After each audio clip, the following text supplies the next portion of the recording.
Bonjour et bienvenue sur la chaîne des Fous de Normandie. Aujourd'hui, on va s'intéresser au TDAH, donc aux troubles de déficit attentionnel / hyperactivité chez l'enfant de moins de 6 ans.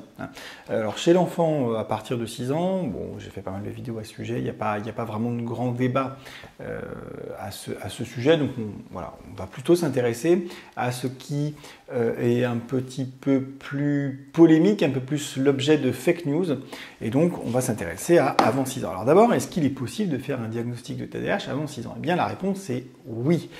Cette étude dont vous trouverez le lien dans la vidéo, dans la description de la vidéo, cette étude montre, alors là pour une validation d'une échelle justement de TDAH avant 6 ans chez les Danois, cette étude et cette échelle montrent qu'il est tout à fait pertinent, possible et accessible avec un diagnostic standardisé de faire ce diagnostic avant 6 ans, entre 3 et 6 ans en l'occurrence.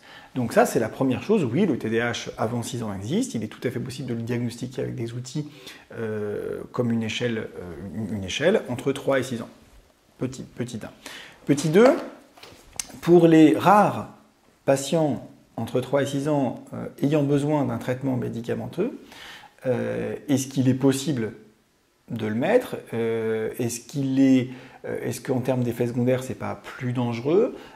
Est-ce que ça va marcher? Alors, pour répondre à la première question, est-ce que c'est pas plus dangereux?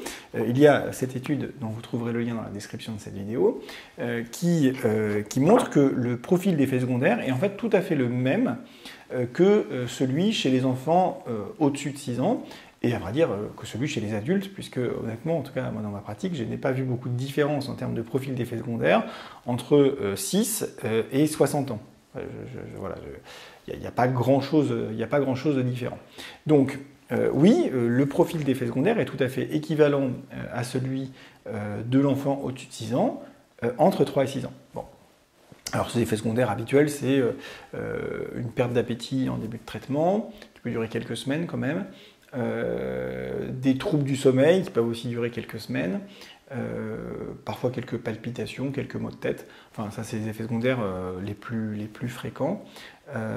Il peut aussi y avoir une sorte d'effet rebond en fin de dose de traitement. Quand le médicament est plus efficace, il peut y avoir un regain d'excitation, d'impulsivité, de distractibilité. Enfin, ça, c'est un profil d'effet secondaire tout à fait classique, qui est connu, qui est tout à fait maîtrisable et qui contre-indique rarement la poursuite du traitement. Voilà, enfin, ça, c'est l'essentiel. Donc, le profil de sécurité du traitement avant 6 ans, c'est tout à fait comparable à au-dessus de 6 ans, donc il n'y a pas plus de risque entre 3 et 6 ans qu'après 6 ans.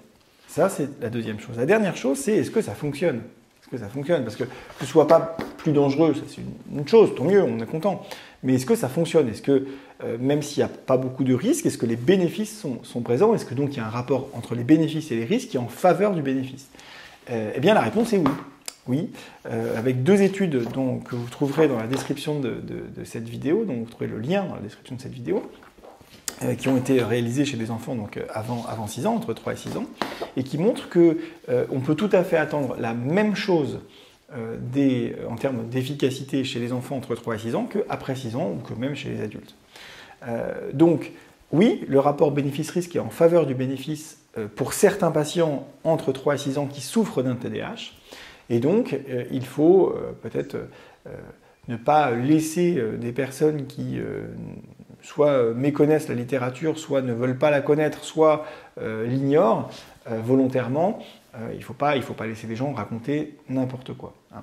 Voilà. Écoutez, j'espère que cette vidéo était claire et intéressante pour vous. Si vous l'avez aimé, likez, partagez, commentez, abonnez-vous et je vous dis à très bientôt dans une prochaine vidéo. Bye.